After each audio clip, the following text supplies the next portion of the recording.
Duck and Percy enjoy their work at the harbour, pulling and pushing trucks full of cargo to and from the quay.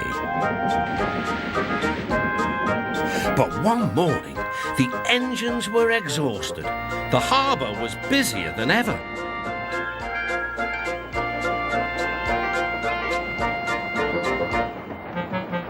The Fat Controller promised that another engine would be found to help them.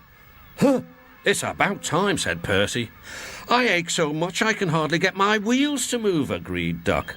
They waited for the engine to arrive. It came as a shock when he did. "Good morning," squirmed Diesel in his oily voice.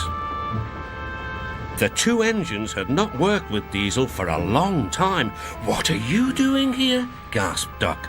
"Your worthy fat, Sir Topham Hatt sent me. I hope you are pleased to see me. I am to shunt some dreadfully tiresome trucks." "Shunt where?" said Percy suspiciously. "Where? Why, from here to there," purred Diesel, "and again from there to here.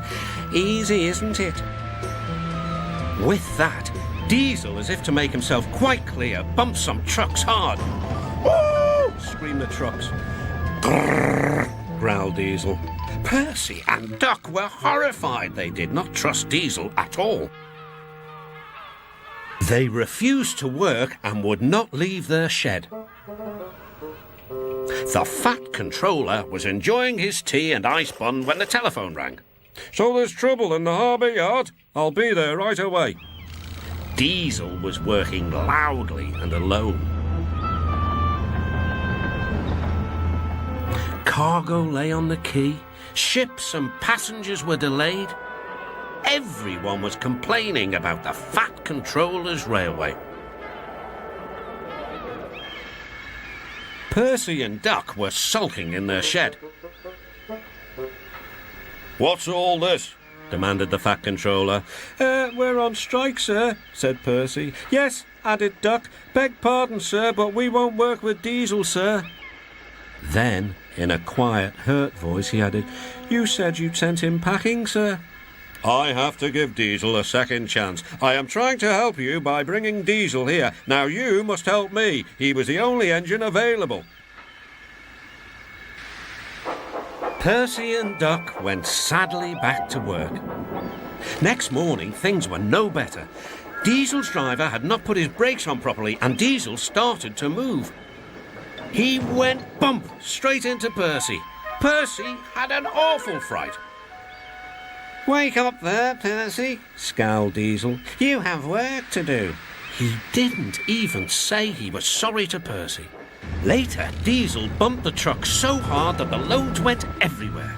"What will the Fat Controller say?" gasped Percy. "He won't like it," said Duck. "So who's going to tell him, I wonder?" said Diesel. "Two little goody-goody telltales like you, I suppose."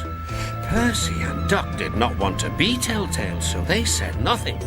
Diesel, thinking he could get away with his bad behaviour, was ruder than ever. Next day, he was shunting trucks full of china clay.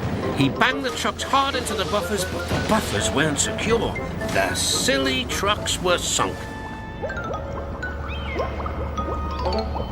Soon, the Fat Controller heard the news. The trucks were hoisted safely from the sea, but the clay was lost. The Fat Controller spoke severely to Diesel. "Things worked much better here before you arrived. I shall not be inviting you back. Now, Duck and Percy, I hope you won't mind having to handle the work by yourselves again." "Oh, no, sir." "Yes, please, sir," replied the engines. Whistling cheerfully, they puffed back to work, while Diesel sulked slowly away.